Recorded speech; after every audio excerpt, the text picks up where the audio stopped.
Magandang araw sa inyo mga kabatang, may bago naman akong dating na sasakyan dito. Kupas na yung kulay. Siguro kung iba ang gagawa nito, baka sabihin repaint na. Pero kung kulang naman ang budget mo, pwede namang hindi i-repaint ito. Kung mapapansin nyo mga kabatang, ang daming mga plastic diyan, yung mga cover na yan, na plastic. Kailangan yan, lagyan ng tape.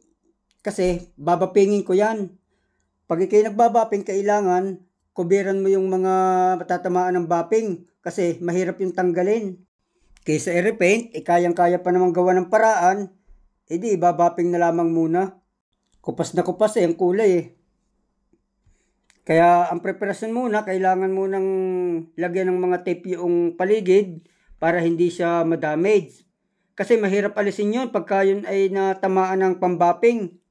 Pansin niyo mga kabata, may mga bakat yan kasi pinagtanggalan niya ng sticker. Dati siguro sa kumpanya na may mga tatak na sticker, kailangan inalis muna yung sticker tapos nagkaroon ng bakat.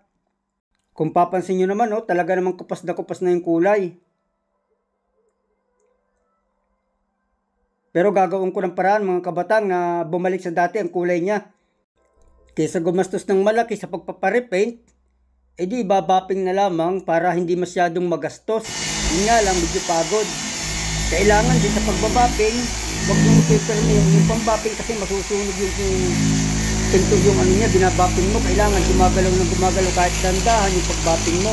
At saka kailangan dapat hindi masyadong sagad ang takbo ng inyong pambaping para hindi madaling mag-init. Kasi pag napakalakas ng ikot niyan, madaling mag-init at madaling masusunog.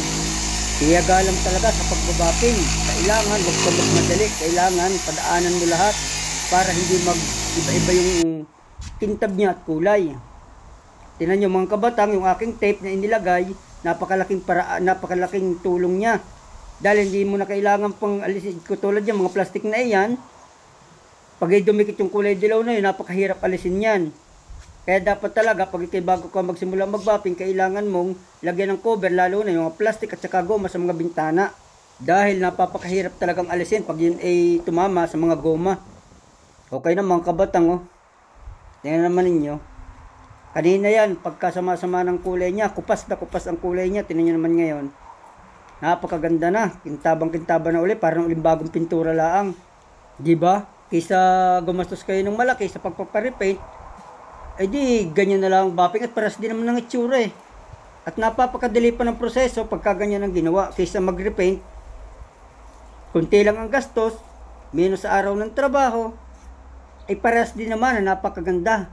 At saka mas maganda yan, original na kulay pa yan, original na galing pang kasa yung kulay na yan. Kita naman yung napapakakintab. Ay kung ganyan ang inyong sasakyan, na kapas ng kulay, pwede nyo rin gawin yan.